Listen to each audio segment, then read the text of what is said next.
Copenhagen, Denmark. Jan Torrensen won $3,500 in a national lottery but was unable to collect. His 2-year-old daughter had eaten the winning ticket. Did you read that item in your paper today? What if you didn't? Don't worry, because this is Funny Side Up, the show that brings you the brighter side of the news. So forget those dismal headlines and listen in as our panel of experts review the happier events of the day. And now, sitting in for Bert Parks, here's your host, Dennis James.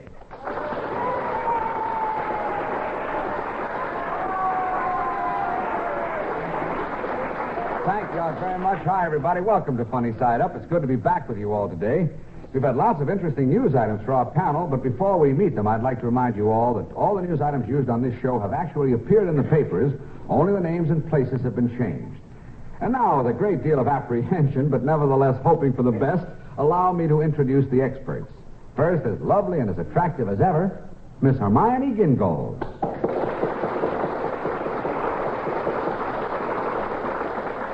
Thank you. I feel wonderful today. I bought myself a new hat. Any special occasion? No. It's just that whenever I'm a good girl, I reward myself with a new hat. You must like hats. This is the first one I've ever had. While we're all figuring that one out, let's meet our next panelist, the elder statesman from New England, Mr. Calvin Potts. Well, Mr. Potts, you look mighty fine today, mighty fine. Yes, I am. I just bought myself a new hat. You too? Yep. Whenever I'm a good boy, I buy myself a new hat. And how many hats do you have? Too darn many. Where did you buy your hat, Mr. Potts? Same place you got yours, at the Army Navy store. Now, come on, Mr. Potts. That's no way to start the show. That's quite right, Mr. James. I realize Mr. Potts was just trying to make a joke, the dear dull boy. All right, now, please let me get through the introductions. Occupying the third seat of honor on the panel is that gentleman from the state of Texas, Mr. Moneybags himself, Bart Spender. Thank you, son. I feel good today. In fact, I felt so good I bought myself a gift. Now, you didn't buy a hat, too. No, I bought the place they make them, Panama. Now, wait a minute. You don't expect us to believe that. Now, do you, Mr. Spender? Now, really? All right. Don't doubt Mr. Spender's word. If he says he bought Panama, I'll believe him. What's come over you, Potsy? I never knew you to believe what I say. Well, it figures, that's all. It'd take all the hats in Panama put together to make one big enough for your head. I know that my head ain't as small as yours, Potsy, but then mine was never caught in the threshing machine. Oh, All right now, people, easy does it. Try to forget your personal differences just for a little while, and let's get down to the business at hand. Yeah. Now, the first item comes from Copenhagen, Denmark, and it reads as follows. Jan Torrensen won $3,500 in a national lottery, but was unable to collect. His 2-year-old daughter had eaten the winning ticket. Well, I've heard of kids eating you out of house and home, but this is ridiculous. Now, you mean that they won't pay because the little girl ate the ticket? That's right. Well, I'll bet they'll cough up if she coughs up. See the picture? I once knew a little girl who swallowed $10. It was much worse. Now, wait a minute. Now, how can swallowing $10 be worse than swallowing a lottery ticket worth $3,500? This little girl swallowed $10 in dimes. Well, that's the hard way. Now, in Texas, we got a... Thank you, ma'am. That's a sweet gal right over there. You know, in Texas, we got a gal who eats nothing but electric bulbs. Now, come on, Mr. Spender. The girl eats nothing but electric bulbs. That's right. She's a light eater. Yeah. See what I mean? You get that, Potsy, a light eater. Well, she may have had electric bulbs, but you ain't too bright. Come on, people. Don't avoid the issue. We're talking about the 2-year-old girl who ate the $3,500 lottery ticket. That's what we're talking about. Well, she may not know it now, but she ate her wedding reception. Yeah, you know, they say that two can live as cheap as one, but not if they eat that way. I tell you, I had a neighbor back home there that almost won the Irish sweepstakes, except for one thing. What was that? He couldn't afford to buy a ticket. I know a young man who's always entering contests. What sort of contest, Hermione? Well, you know the kind like why I like Schlitz beer in 25 words or less. And then he entered one why I like Budweiser beer in 25 words or less. And then he entered another one called why I like Miller beer in 25 words or less. Did he ever win? No, but he's the happiest loser you ever saw. Well, I met my wife at the annual corn husking contest and dinner dance. I asked her to propose to me that same night. Well, now, look, how come you popped the question so soon? Well, I danced with her 3 times, and I couldn't think of nothing else to say. But, Potsy, how'd you make out in the corn husking contest? I lost there, too. Oh, really, Mr. Potts, where has all the romance gone? Didn't you ever walk arm in arm down a moonlit lane and steal a kiss? Sure, but that was before I met my wife. Now, pal, I hate to bring this up, but we're talking about the 2-year-old girl who ate the winning lottery ticket. Now, Dennis, you know you're a nice boy, but will you please quit interrupting? But, Mr. Spender... Look, if it'll make you feel any better, I'll send them people the money. How much was that ticket worth? $3,500. Well, 35. All right. But it means I'll have to cut out lunch this afternoon. You eat lunch for $3,500? What restaurant is that? You don't know it. It's a little tiny, little old puny Italian restaurant I always go to. Oh, now, come on, Mr. Spender. This I cannot believe. It's the truth, son. It's just a tiny place on a side street. They serve the best pizza you ever tasted. Now, let me get this straight. You're going out to lunch this afternoon, and it's going to cost you $3,500 for pizza? That's right, son. The restaurant happens to be in Rome. Right there on the side street. Spender, wait a minute. You mean to say that you're going all the way to Rome just to eat your lunch? Doesn't everybody? Why, man, that's the way we Texans do things. When I want French pastry, I go to Paris. When I want kidney pudding, I go to London. When I want fortune cookies, I go to China. Well, all I can say is I hope you like devil's food cake. Well, all right, we better get the devil out of here now, because that's the end of that subject. Let's turn to a portion of the paper that has many followers. The section dealing with health. Yeah. I've taken letters sent to editors of many papers throughout the country, letters from readers seeking medical tips and hints on health. And to answer those letters, I don't think any man is better suited for the task than our own outdoors man. A man who has spent his life living close to nature. A man who is a picture of health himself. Mr. Calvin Potts. Well, if that's the picture of health, somebody ought to shoot the artist. Now, come on now, Mr. Spender. Take it easy. Are you ready for the letters on health, Mr. Potts? Could you talk a little louder? I ain't hearing so good today. I say, are you ready for the letters on health, Mr. Potts? Excuse me. I think I'm getting a cold here. What was it you were saying? I say, are you ready a for the little letters louder, on... if you please. I told you I ain't hearing so good today.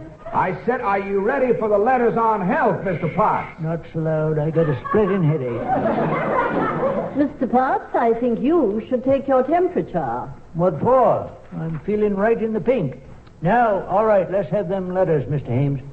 Hames, the name is James. Oh, what does James have to say in his letter? No, it's not... Well, let it go. Just forget it. The first letter is from Mrs. Mary Horlbogen of Pawtucket, Rhode Island, and she writes, I am very concerned about my son Raymond. Raymond is 39 years old. He's 6 feet 4 inches tall and only weighs 101 pounds.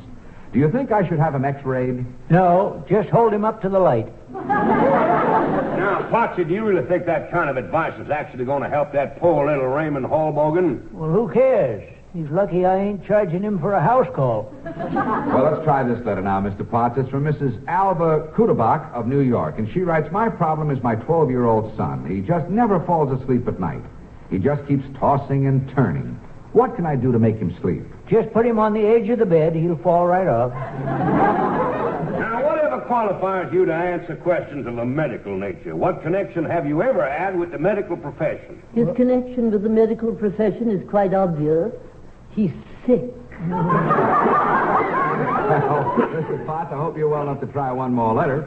And this is from Mrs. Hank Frank. Hank Frank, that's worse than Dennis James. Or Hermione Gingo. Yeah. Well, it is an unusual name, Mrs. Hank Frank, and she's from Macon, Georgia. And she writes, last week I had my eyes examined, and after a lengthy 2-hour examination today, I found out that the doctor lost the results of my eye test. Now he tells me he has to examine me again. Do you think I should be examined all over? No, just your eyes. Potsy, you're about as much help to these people as a barber is to Yul Brynner.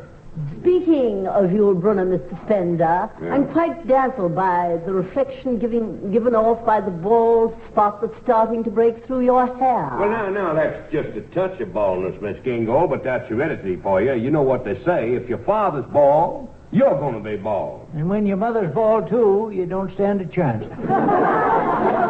Well, I may be a little bald, son, but you know what they say, grass doesn't grow on a busy street. That's because it can't get through the cement. Let's try one more letter here, Mr. Potts. No, my office hours is over. From now on, it's by appointment only. Just one more? No, why don't you just forward it to young Dr. Malone? Well, all right. I guess that does close our medical tips and hints on health for today. Let's try another item now. Let's try this. In Paris, artist Henri Pierre, who failed to sell a painting for 8 straight years, finally sold one for $14.70. The painting he sold was an abstract painting by his 3-year-old son. Well, I think that's thrilling. A 3-year-old boy painting a picture and selling it, I call that exciting. Now, ma'am, you don't know what thrilling and exciting means till you've seen a 2-year-old strike oil. A 2-year-old strike oil? Yes, sir, my son Buck did it. Buck? Is that his real name? No, his real name's Dollar. You've got a son named Dollar? That's right, Potsy. My oldest boy's name is Harold. Then I got another boy named Charlie, a third one named Jimmy, another boy George, and the youngest is Dollar. Why'd you name him Dollar? Well, now, you want to know why I named it? Are you ready, Popsy? Here it comes, ready or not. Now, get this.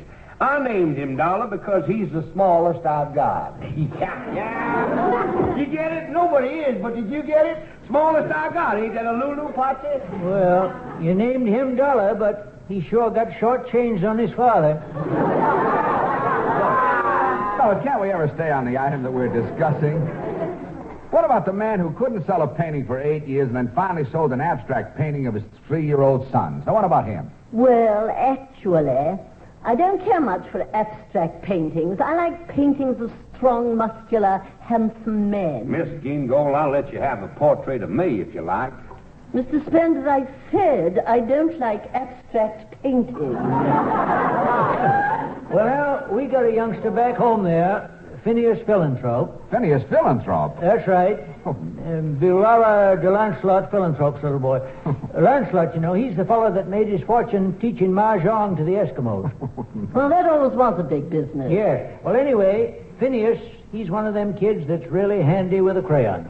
Only 2 years old, and you ought to see the pictures that he drawed on all the walls of the house. Not a wall of that house that he didn't scribble all over. Well, didn't his family get angry? No, they framed the walls and sold them to the museum. Potsy, that's amazing. That's just downright amazing. Oh, my dear, if you think that's amazing, you should see the house standing there with just a roof and a floor. Miss Gingo, you know, sitting here listening to you all, I got the feeling that you're a woman who really knows art. That's true.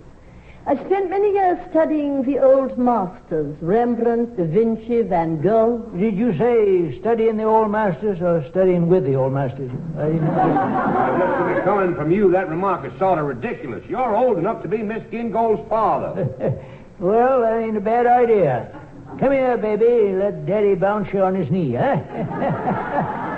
Get that gleam out of your eye, boy. You're a little old to be talking like that, aren't you? Well, I'll tell you, son. I'm like an old clock.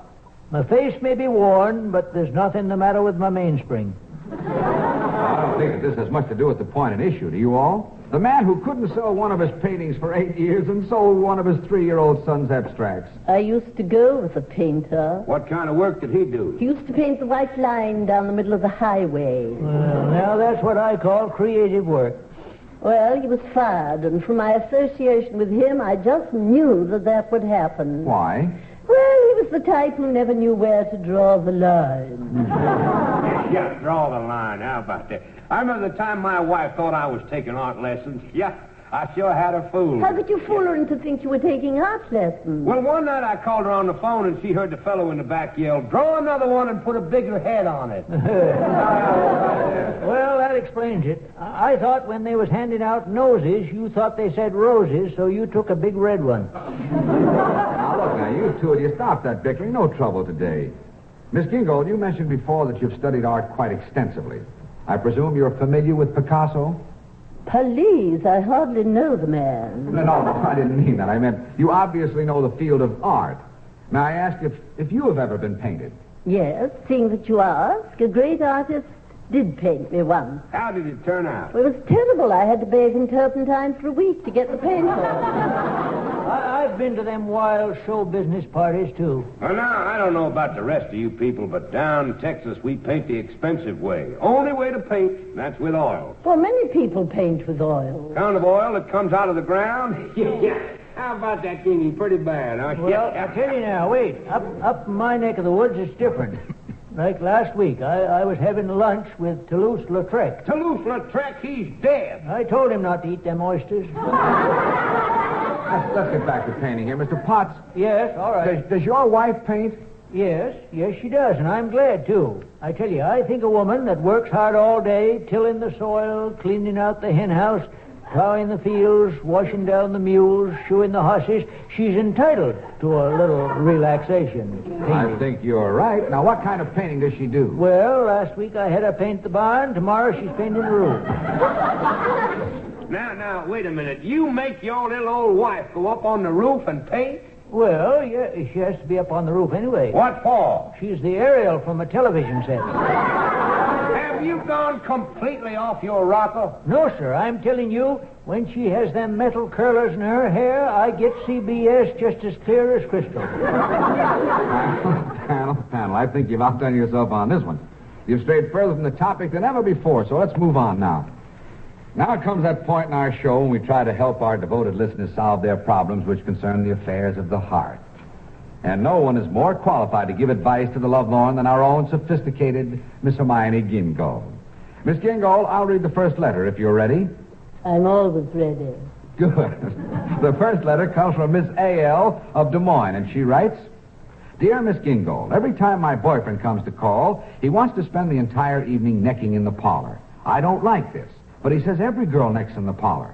Now, this doesn't sound true to me. Don't you agree that there are lots of girls who don't neck in the parlor? Certainly. The woods are full of them. Yeah, you know something? I remember when I was courting my little old wife. We used to sit out on the porch and hold hands and smooch. Yeah, I remember that, too. Ah, Potsy, my boy, those were the good old days. Yeah, Spender, them was the good old nights. All right, while you gentlemen are lost here in reverie... That thing sure went fast. Sure. I'll just go on now and read the next letter, okay? It comes from a young housewife in Abilene, Kansas, who writes, We've been married for 7 years, but during the last year, my husband has been staying out till all hours of the night. Not only that, but strange girls call him on the phone and he gets perfumed letters in the mail. Do you think he's leading a double life? No, it sounds more like a single one to me. Yeah, that's pretty good. Pretty good, Miss Gingold. That's pretty good. Yeah. What'd you do, Spender? Retire from show business and become a critic? Potsy, I only got one thing to say to you. Only got one thing to say. Well, that's the best news I've had in months. You were never at the Alamo, were you, Potsy? No, I never was. Well, that figures, because if you were, no one would ever want to remember it. Well, now, wait a minute. Now, hold it, you Wait. two. Now, come on. Listen, now, you're not being fair to Miss Gingold here. It's her turn to answer letters and all. Now, just That's simmer right, down that's while I right. read the next letter, okay? Right. Okay. Mr. G.K. writes, Dear Miss Gingold, I have 2 wives, one in Philadelphia and one in New York. I spend Monday with my Philadelphia wife. Then I get in my car and speed to New York and spend Tuesday with my New York wife. Then I get in my car and speed to Philadelphia to my wife again. I do this all year. Now, is it against the law? Of course, speeding is always against the law. Well, I tell you, I think you ought to ask him if he's speeding because he's in a hurry to get to his wives or to get away from them. That's a good point, Mr. Potts. Well, say, what's the matter with you folks anyway? This here man's got 2 wives. Oh, we'd never known that if you didn't tell us. You saved them smart remarks. You're going to need them. Now, this is a serious matter. Why, if they ever catch this fella, they'll send him to jail. Well, if I had 2 wives, that's where I'd want to be. No judge would ever send you to jail. The prisoner's got it tough enough as it is. Now, wait a minute. I don't want you to... Please cut it out. Now, Well, come for on. the life of me, I don't know how you people can take this business of having 2 wives so lightly. It's a serious offense. Now, you ought to know, Miss Gingold, what's the penalty for bigamy? 2 mothers-in-law. And with that bit of information, we'll close our Love Lawn column for today.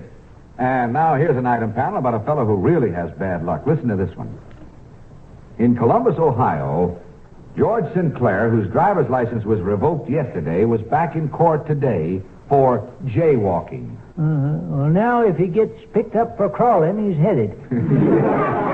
I can just hear the judge saying, all right, son, no walking for 3 days. The poor man keeps up at this rate. In another 3 days, you'll be back in a playpen. Yeah, well, I'll tell you have to be careful today with all these reckless drivers on the road. It's just terrible. Well, I'm happy to say I have no trouble driving, and that is because I always obey the traffic signals. I always stop on the green, and I don't go until it turns red. Oh, well, wait a minute. I think you're a little mixed up, Miss Gingold. You're supposed to stop on red and go on green. Oh, I was wondering why all those horns were honking. Miss Gingold, where did you take your driver's license test? My what? Your driver's license test. Is this some sort of a joke, Mr. Park? No. Don't you have a license, Miss Gingold? Of course, there's one in front of the car and one at the back. One in the front. No. I mean, don't you have a license you carry in your wallet? Mr. Spender, have you ever seen the size of those things? They're easily a foot long. Made of heavy metal. Well, now, Miss Gingold, if two fellas in blue uniforms grab you when you leave the studio, just go peaceful and throw yourself on the mercy of the court. Yeah. Now, wait a minute, fellas. Don't ride her now. I think that maybe I can clear this up. You see, Miss Gingold, in order to be permitted to drive a car, you have to take a driver's test. Now, think about it. Have you ever been tested in a car?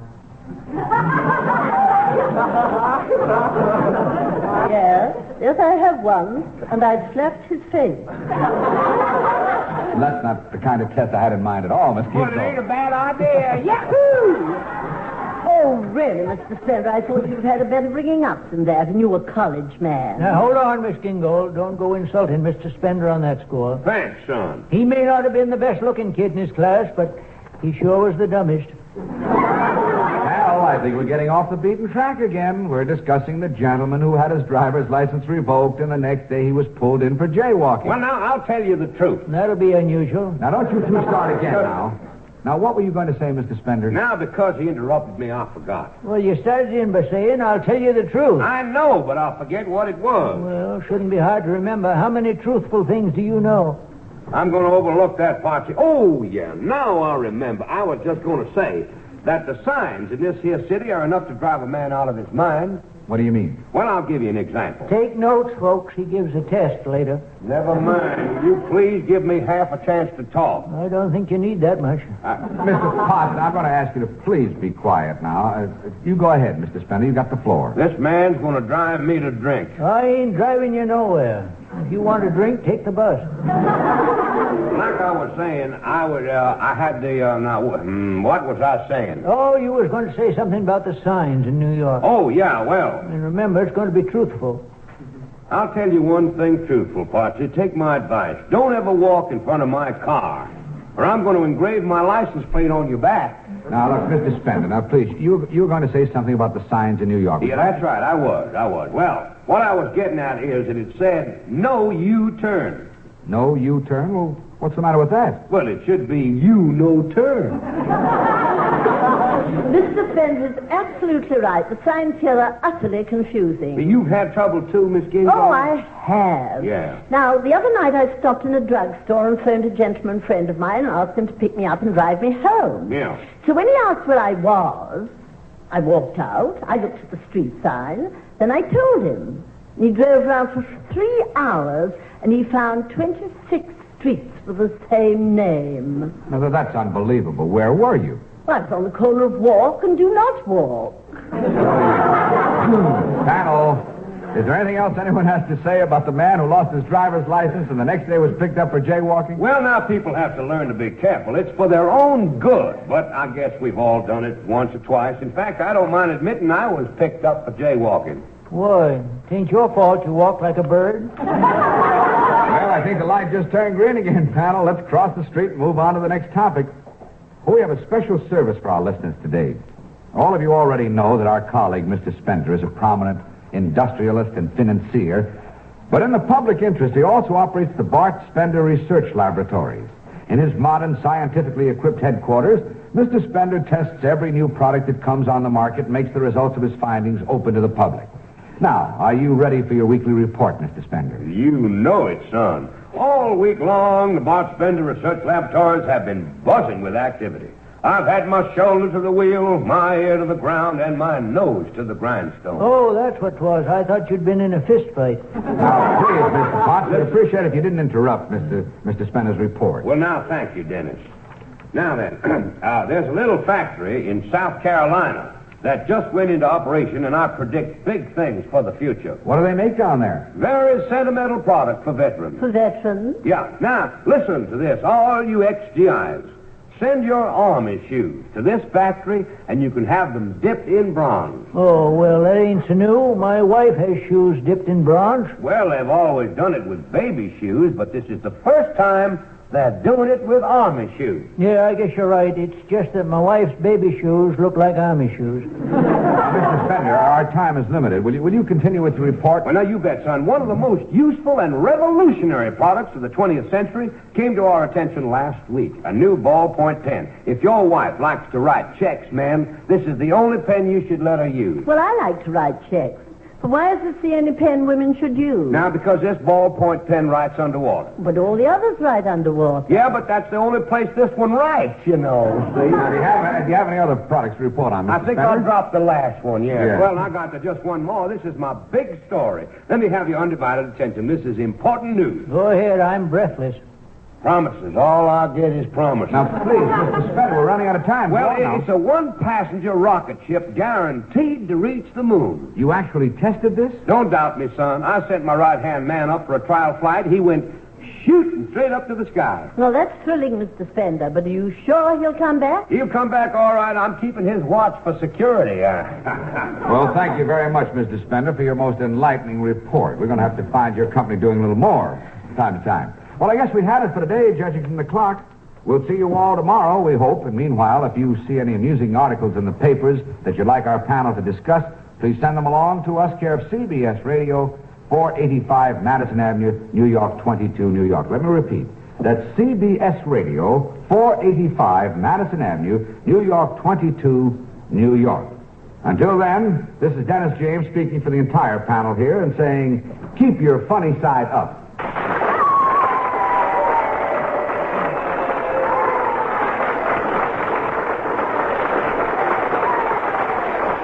Funny Side Up is written, produced, and created by Ben Jolson and Art Bear. Executive producer, Jack Curtis. For announcer, Art Hanna.